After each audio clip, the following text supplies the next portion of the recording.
العلم هو النور الهادي والمفتاح لكل الخير من يريد الله به خيرا. بسم اللہ الرحمن الرحیم. البحث الثانی فی سنت رسول اللہ صلی اللہ علیہ وسلم. شروع میں ہم نے پڑھا تھا کہ اصول فقہ 4 ہیں. ان میں سب سے پہلے کتاب اللہ ہے. اب تک کا جو بیان چل رہا تھا وہ کتاب اللہ کا بیان تھا.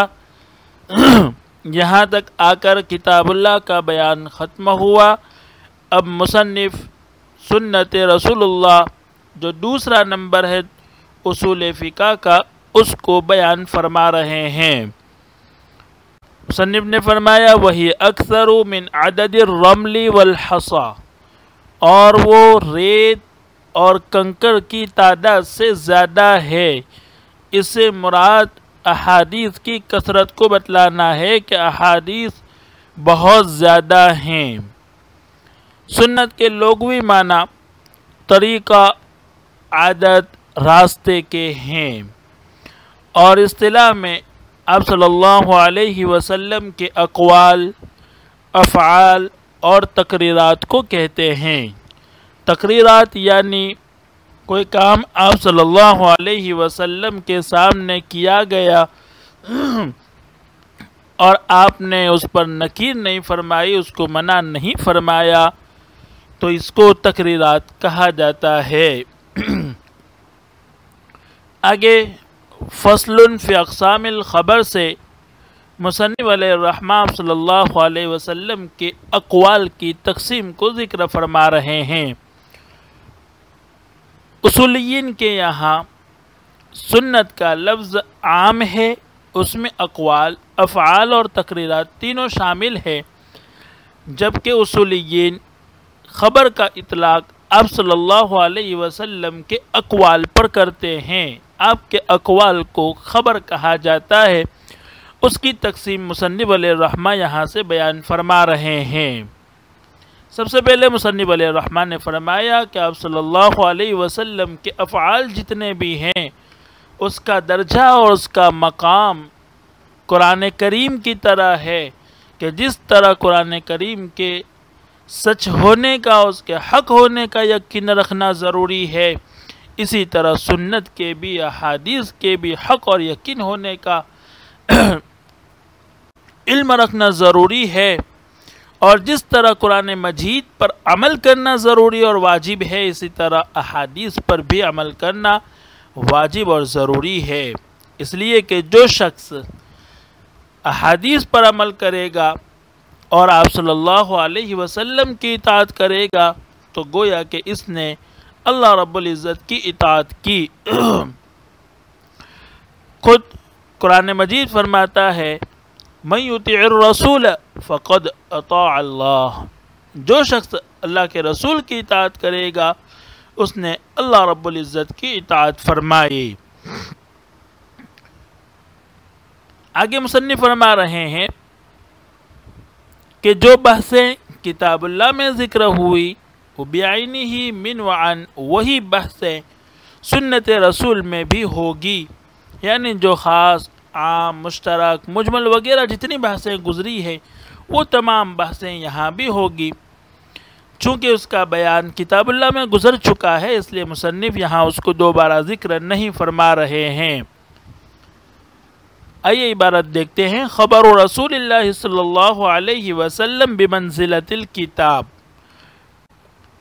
رسول اللہ صلی اللہ علیہ وسلم کی احادیث کتاب اللہ کے قائم مقام ہے.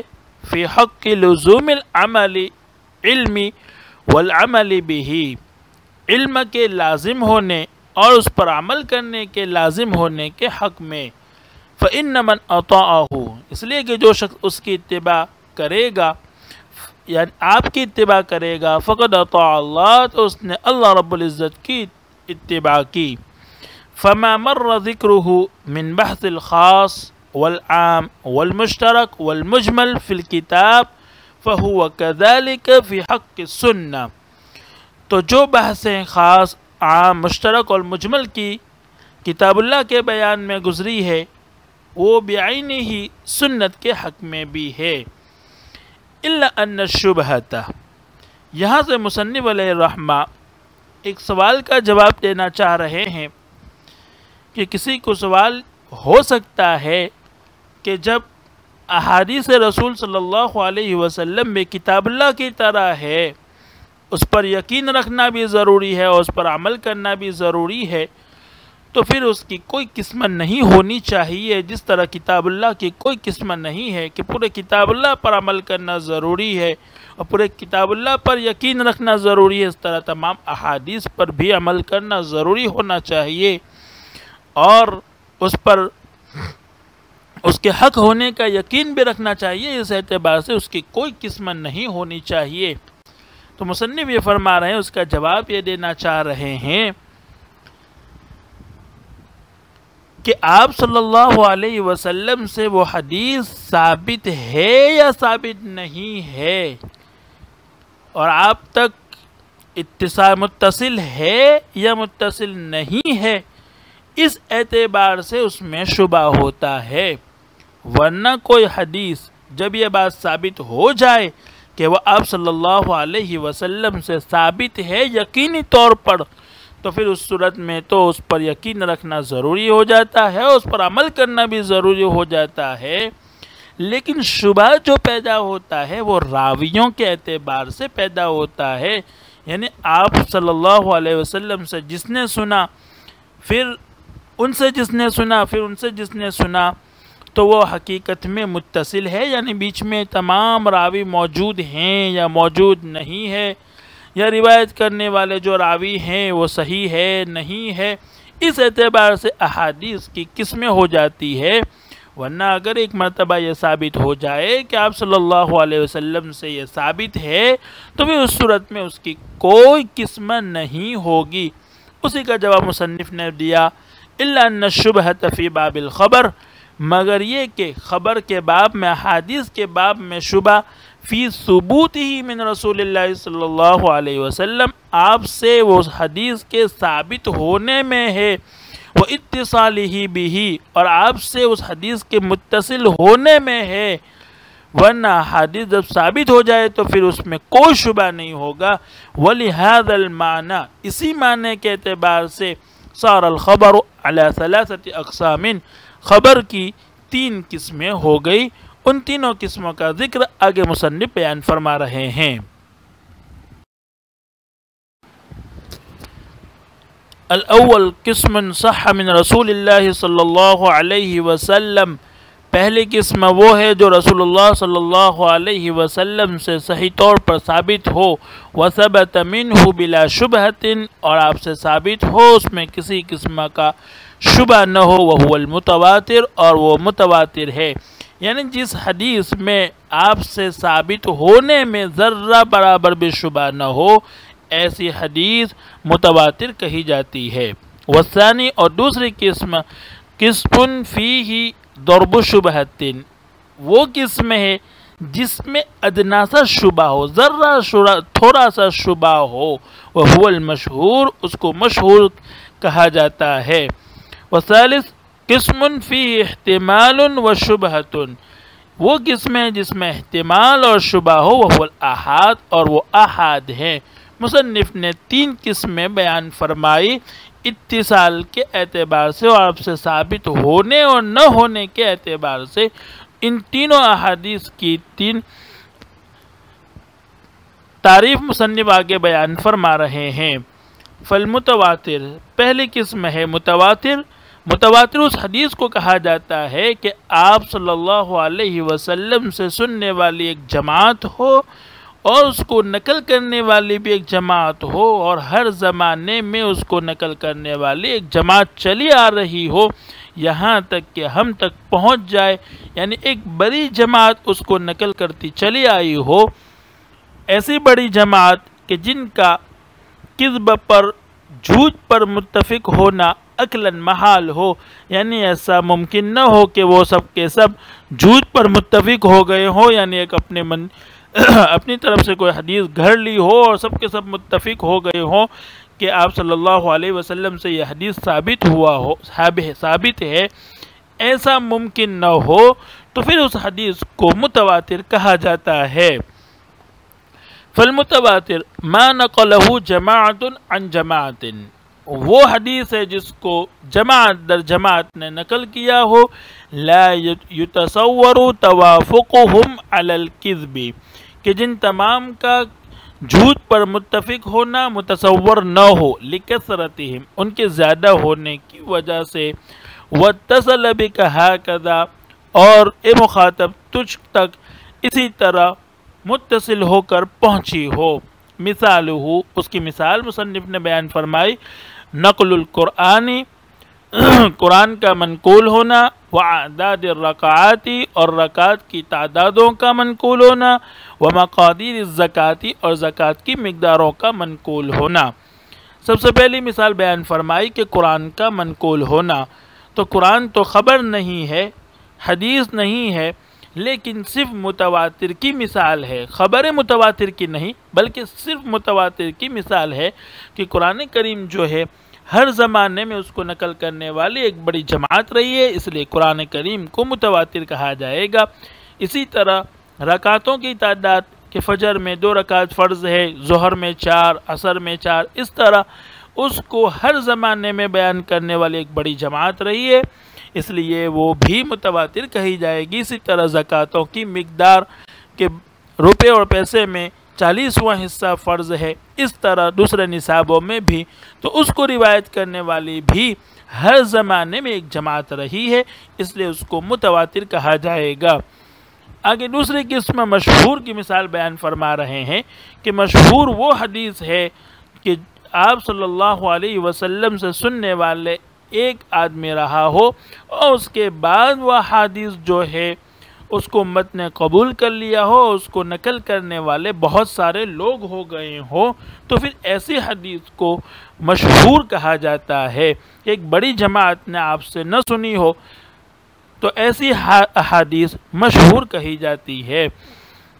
اور صحابہ کے زمانے میں، پہلے زمانے میں یعنی صحابہ کے زمانے میں اس کو نقل کرنے والے ایک آدھ ہو یا آپ سے سننے والے ایک آدھ آدمی ہو، اور بعد میں تابعین، پھر تبع تابعین کے زمانے میں وہ حدیث مشہور ہو گئی ہو، متواتر کی طرح ہو گئی ہو، یعنی اس کو نقل کرنے والے ایک بڑی جماعت ہو گئی ہو، ایسے احادیث کو مشہور کہا جاتا ہے۔ والمشہور ما کان اولہ کالآحاد، کہ جس کا پہلا زمانہ احاد کی طرح ہو، یعنی اس کے سننے والے، نقل کرنے والے ایک آدمی رہا ہو، ثم اشتہر فی العصر الثانی والثالث، پھر دوسرے اور تیسرے زمانے میں یعنی تابعین اور تبع تابعین کے زمانے میں مشہور ہو گئی ہو، وتلقته الامة بالقبول، اور امت نے اس کو قبول کر لیا ہو، فصار کالمتواتر، تو وہ متواتر کی طرح ہو جائے گی، حتی اتصل بک، یہاں تک کہ اے مخاطب تجھ تک متصل ہو کر پہنچی ہو۔ وذلك مثل حدیث المسح علی الخف، اس کی مثال مصنف بیان فرما رہے ہیں کہ موزے پر آدمی موزہ پہنا ہوا ہو تو اس پر مسح کرنا وضو کرتے وقت جائز ہے، یہ حدیث جو ہے مشہور کے درجے کو پہنچی ہوئی ہے۔ اسی طرح زنا کے باب میں رجم کیا جاتا ہے تو وہ رجم کی احادیث بھی مشہور تک پہنچی ہوئی ہے۔ وذلك مثل حدیث المسح علی الخف، اور وہ اس کی مثال مسح علی الخف والی حدیث ہے، والرجم فی باب الزنا، اور زنا کے باب میں رجم کرنے والی احادیث ہے، یہ دونوں مشہور تک پہنچی ہوئی احادیث ہیں۔ ثم المتواتر یوجب العلم القطعی، یہاں سے مصنف علیہ الرحمہ اوپر گزری ہوئی حدیث کی 2 قسمیں متواتر اور مشہور کا حکم بیان کر رہے ہیں۔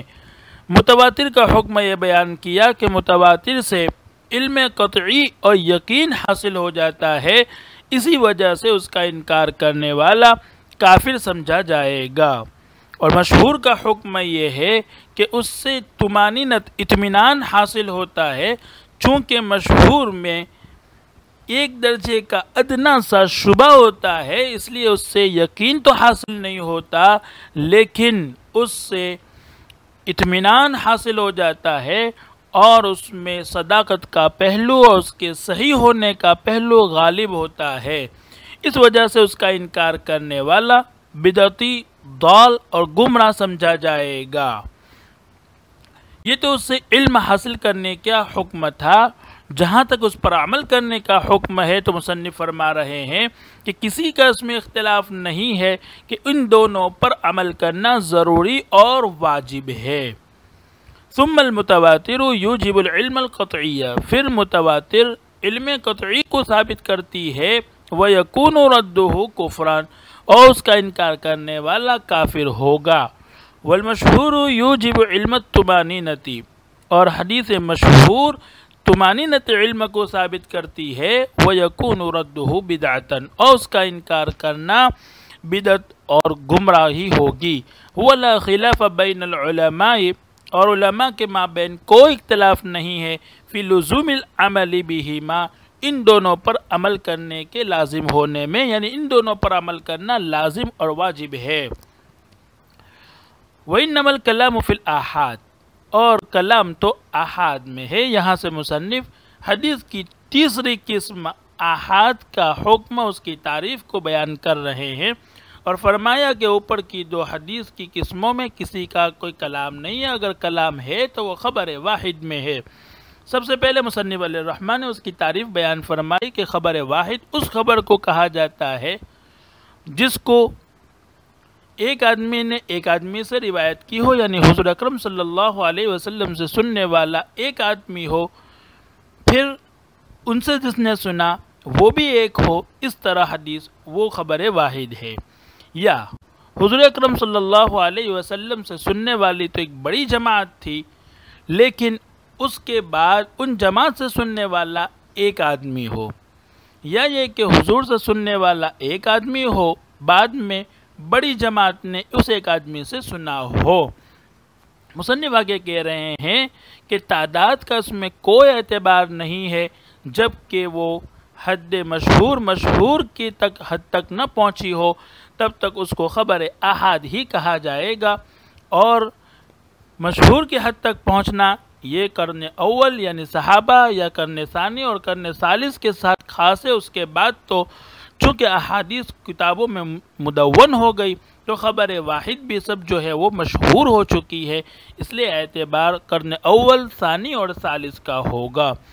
وَإِنَّمَا الْكَلَامُ فِي الْآحَادِ، اور کلام تو حدیث آحاد میں ہے۔ فَنَقُول، تو ہم کہہ رہے ہیں خبر الواحد، خبر واحد هو ما نقلہ واحد عن واحد، وہ حدیث ہے جس کو ایک آدمی نے ایک سے نقل کیا ہو، او واحد عن جماعت، یا ایک آدمی نے ایک جماعت سے نقل کیا ہو، او جماعت عن واحد، یا ایک جماعت نے ایک آدمی سے نقل کیا ہو، ولا عبرۃ للعدد، اور اس میں تعداد کا کوئی اعتبار نہیں ہے، اذا لم تبلغ حد المشہور، جبکہ وہ مشہور کے حد تک نہ پہنچی ہو۔ وَهُوَ يُوجِبُ الْعَمَلَ بِهِ، یہاں سے مصنف اس کے حکم کو بیان کر رہے ہیں کہ اس کا حکم کیا ہے۔ حدیث واحد، خبر واحد کا حکم یہ ہے کہ جہاں تک احکام شرعیہ ہیں، اگر وہ حدیث واحد احکام شرعیہ کو بیان کر رہی ہے تو اس پر عمل کرنا ضروری اور واجب ہوگا کچھ شرائط کے ساتھ، لیکن اگر وہ حدیث عقائد کو بیان کر رہی ہے تو پھر اس پر عمل کرنا ضروری اور لازم نہیں ہوگا۔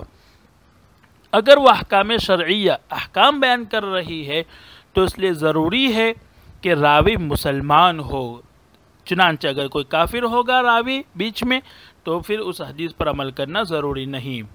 اسی طرح وہ آدمی روایت کرنے والا راوی عادل ہو۔ عادل کا مطلب یہ ہے کہ وہ متقی اور پرہیزگار ہونے کے ساتھ ساتھ سنجیدہ مزاج کا آدمی ہو۔ آگے فرمایا وَضَبْطِهِ، اور اس کا حافظہ اچھا ہو، بھول نہ جاتا ہو، وَعَقْلِهِ، عاقل ہو، چنانچہ بچے کی روایت کا اعتبار نہیں ہوگا، وَاِتِّصَالِهِ بِكَذَلِكَ مِنْ رسول اللہ صلی اللہ علیہ وسلم، اور مخاطب تک یہ حدیث اسی طرح پہنچی ہو انہی شرائط کے ساتھ، تو پھر اس صورت میں اس پر عمل کرنا ضروری اور واجب ہوگا۔ وَهُوَ يُوجِبُ الْعَمَلَ بِهِ، اور وہ اس پر عمل کرنے کو واجب قرار دیتی ہے. فی الاحکام الشرعیتی، احکام شرعیہ میں، بشرط اسلام الراوی، اس شرط پر کہ راوی مسلمان ہو، وعدالتہ اور وہ عادل ہو، وضبطہ اور اس کا حافظہ اچھا ہو، بھول نہ جاتا ہو، وعقلہ عاقل ہو، واتصالہ بک ذالک من رسول اللہ صلی اللہ علیہ وسلم، اور یہ مخاطب تجھ تک ان شرائط کے ساتھ پہنچی ہو، بہذا الشرط، انہی شرائط کے ساتھ تجھ تک پہنچی ہو، تو پھر اس صورت میں اس پر عمل کرنا ضروری اور واجب ہوگا. یہ تھا حکم خبر واحد کا. السلام علیکم ورحمۃ اللہ وبرکاتہ. السلام عليكم. لا تنسوا الاعجاب بالفيديو والاشتراك في القناة تشجيعا لنا لنستمر بنشر المزيد إن شاء الله.